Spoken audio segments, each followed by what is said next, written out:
Right. सो अब displacement वाला concept तो समझ में आ ही चुका था।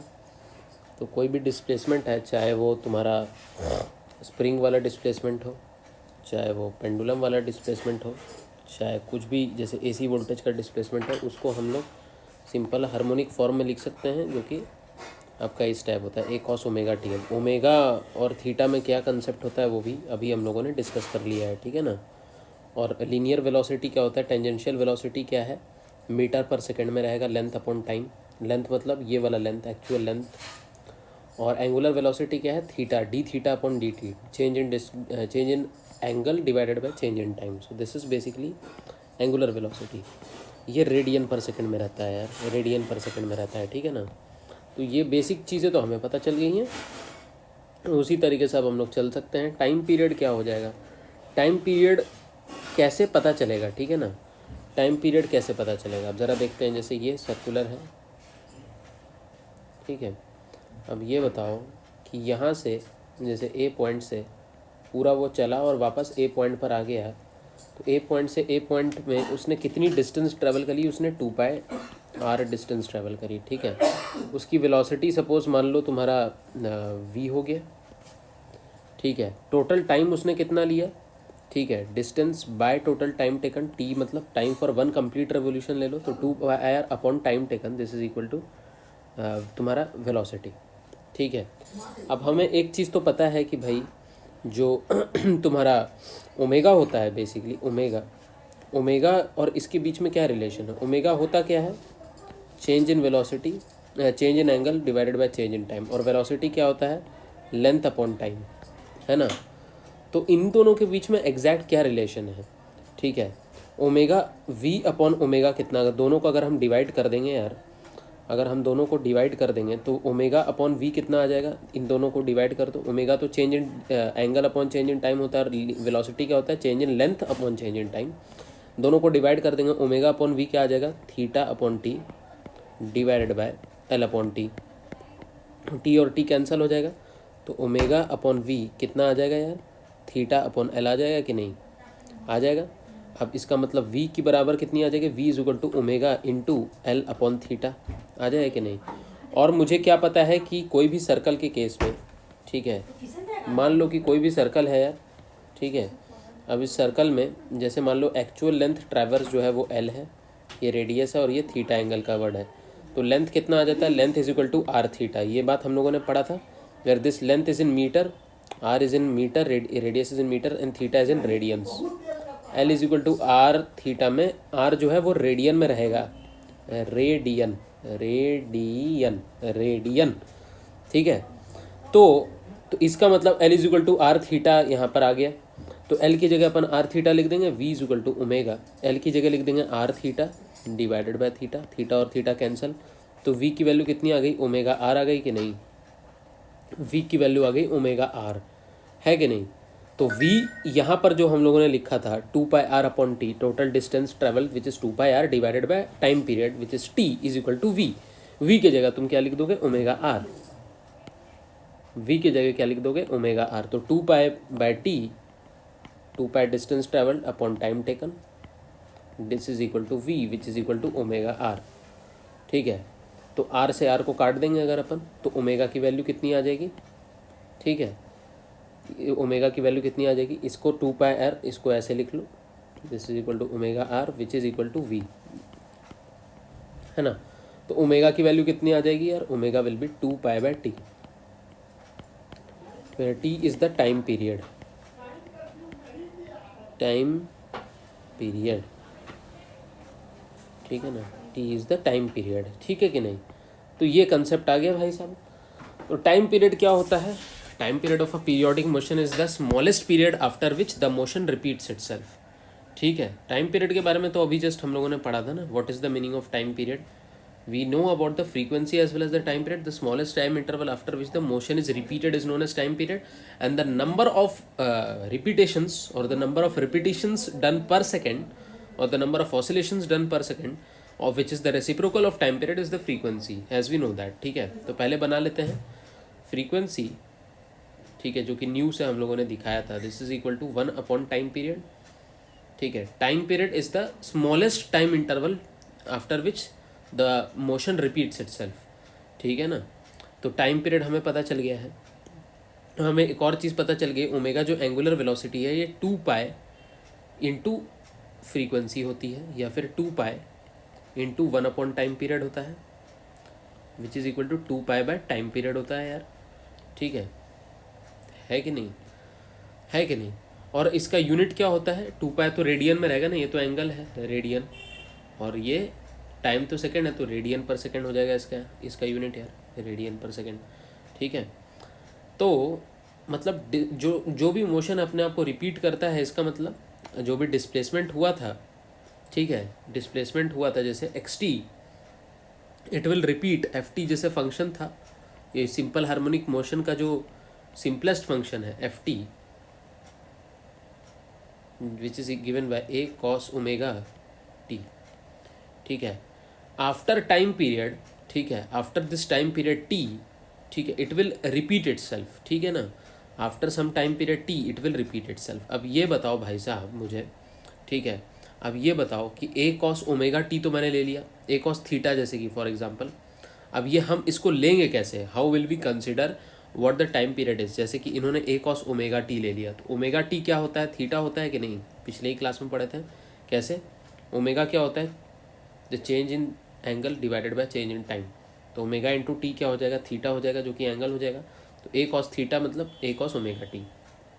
ये बात तो क्लियर हो चुकी है, ए कॉस ओमेगा टी, ये बात एकदम क्लियर हो चुकी है कि नहीं, एकदम क्लियर हो चुकी है, ठीक है।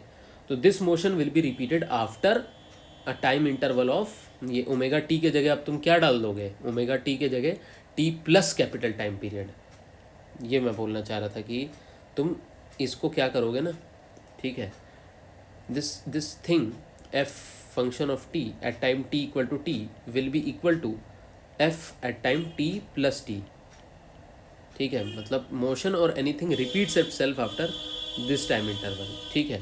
जैसे कि यहाँ पर अगर मान लो तुमने डिस्प्लेसमेंट को एक्स टी से नोट कर लिया, which is A cos omega T, तो ये X T will be equal X T plus T after time period T, after T plus capital time period T, इसका क्या हो जाएगा, A cos omega T plus capital T, ठीक है। और as per the definition of periodic function, as per the definition of periodic function after time period T, this X T should be equal to X of T plus T. इसका मतलब A cos omega T should be equal to A cos omega T plus capital T, where T is the time period, बस यही चीज़ है।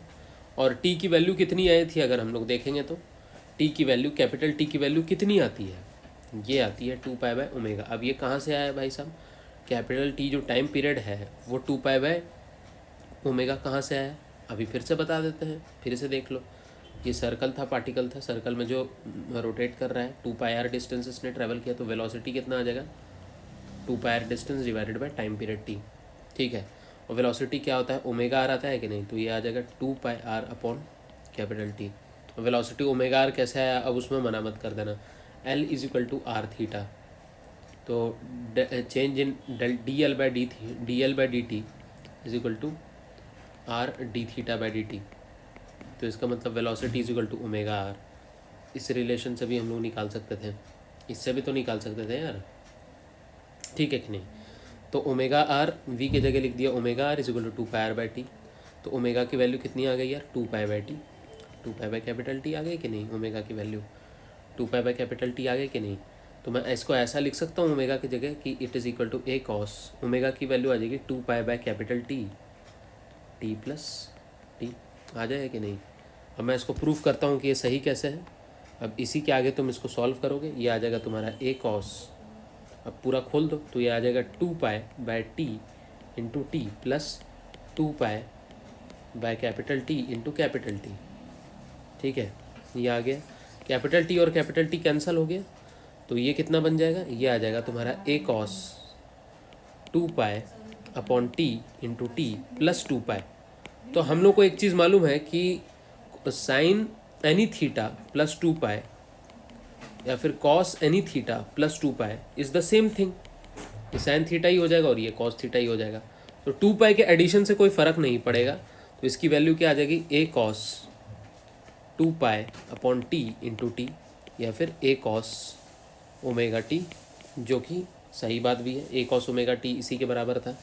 तो हमने mathematically भी इसको prove कर लिया, ठीक है, we have proved it mathematically, ठीक है। What we can write basically is, ठीक है, जो भी डिस्प्लेसमेंट है, whatever displacement it is, x t is equal to, ठीक है, जितना भी डिस्प्लेसमेंट ये आ गया, x t is equal to A cos omega t, ठीक है, ओमेगा टी। अब इसको कैसे लिख सकते हैं, ए कॉस ओमेगा की जगह लिख देंगे 2π/टाइम पीरियड इंटू टी, बस, क्योंकि ओमेगा की वैल्यू क्या होती है यार, ओमेगा आता है 2π/टाइम पीरियड, 2π/t, ठीक है। ये चीज़ को एकदम याद रख लो,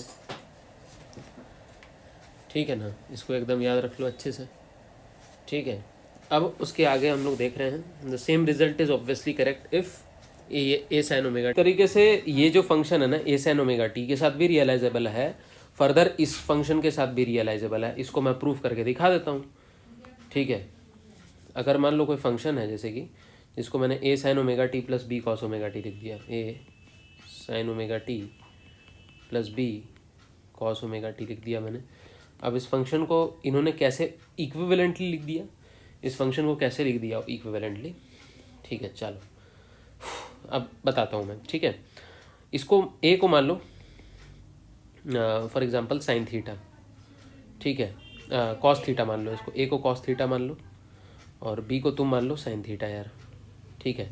तो टेन थीटा कितना आ जाएगा बाबू, ये आ जाएगा बी अपॉन ए, और थीटा कितना आ जाएगा बाबू, टेन इनवर्स बी अपॉन ए, है कि नहीं, आ जाएगा कि नहीं।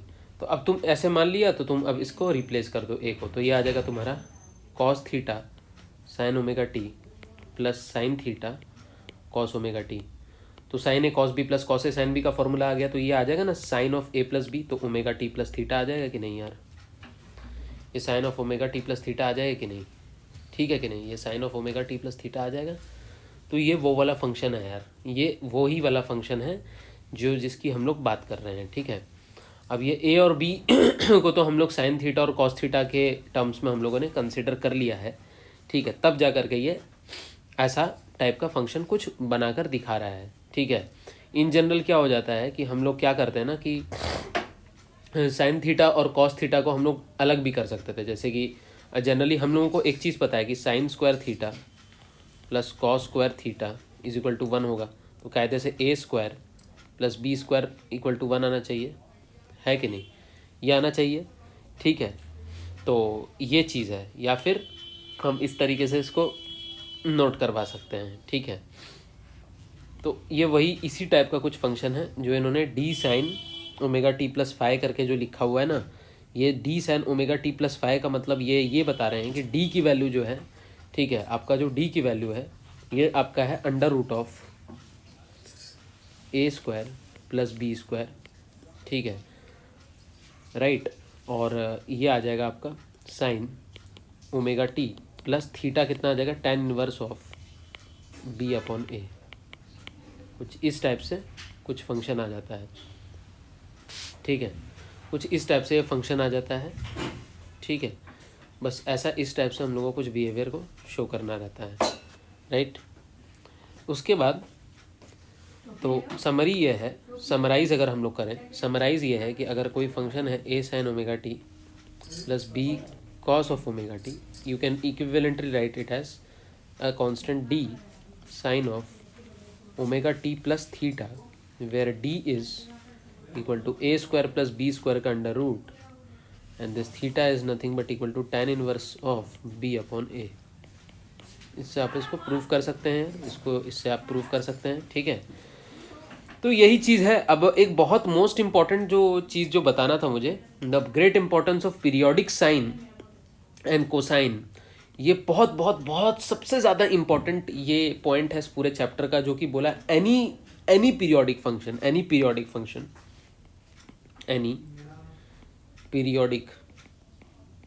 Function can be represented as sum of sine and cosine functions of different time periods or different frequencies as superposition of, it can be represented as a superposition of sine and cosine functions of different frequencies या different time periods, different frequencies. Example, बहुत ही simple से example देते हैं. ये ऐसा है, ठीक है. फिर उसके बाद फिर ये रिपीट कर रहा है, फिर उसके बाद ये फिर रिपीट कर रहा है, उसके बाद ये फिर रिपीट कर रहा है. तो ये भी पीरियोडिक फंक्शन है, लेकिन क्या है साइन की तरह दिख रहा है? नहीं दिख रहा है तो पीरियोडिक नहीं है. तो it can be represented as a function of cosine wave का फंक्शन हो सकता है, प्लस साइन वेव का फंक्शन हो सकता है, प्लस दूसरा साइन वेव के फ्रीक्वेंसी का फंक्शन हो सकता है, and so on and so forth. मतलब इसको आप तोड़ सकते हो as a combination of sine and cosine waves of different frequencies. तो ये कंसेप्ट देने वाला कौन था? इसका नाम था फोरियर, पर्सन का नाम था, और इसने दिया था इसको Fourier transform, which is beyond the scope of your book. But the knowledge is just that any periodic function on this universe can be expressed as a combination or a superposition of sine and cosine functions of different frequencies. That's it. ठीक है. अब next जो question है हम लोग next topic पढ़ेंगे example 14.2 से related यार.